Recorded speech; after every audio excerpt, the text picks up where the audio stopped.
Collision imminent.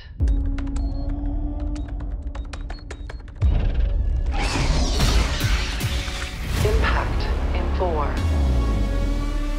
3, 2.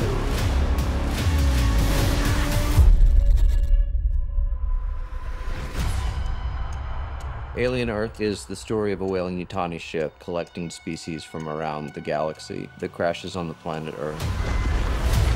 But it crashes on the property of a different corporation, the Prodigy Corporation, which is run by a billionaire named Boy Cavalier, who is trying to create the first transhuman hybrid. You're gonna be the first person to transition from a human body to a synthetic. What makes them geniuses is the fact that they're children. This ship finds something on a faraway moon. Monsters. Noah set this one on Earth, so the stakes are high. If the xenomorph gets free, it's a much bigger problem. All of the creatures, they're this mix of sci-fi and horror. When aliens come to our planet, we realize they're really the thing of nightmares, which we're gonna give people. This is really good, suspenseful horror storytelling. It's gonna be a thrill ride. Noah's basically gone, how far can I push this? Get chased by the alien, feel the fear, horror that we all felt when we watched those amazing original films. Are there gonna be dead bodies? Don't think about that.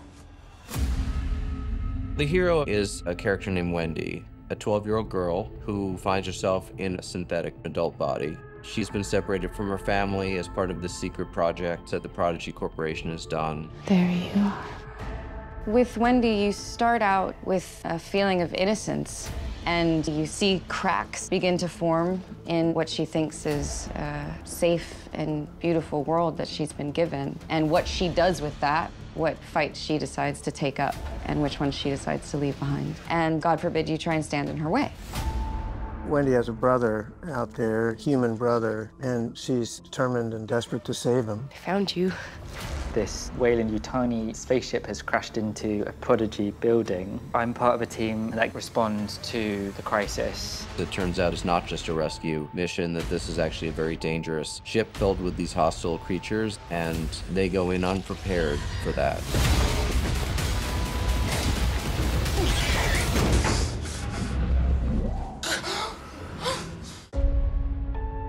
What I find interesting, particularly about a show that's called Alien, if this thing over here is an alien, what does it mean to be human?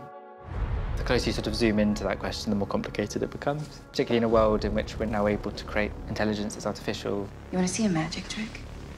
Yeah.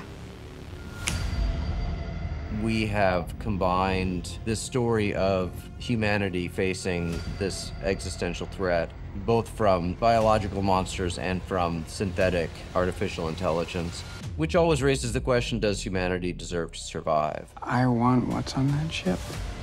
This show, really, it's a character study. What does the pressure of having not just one alien, quite a few, what does that do to them as human beings? How do they behave? Brother, come on. You can't leave us like this. I'm not your brother. The show is huge, and it's going to be something people are going to have to really sink their teeth into.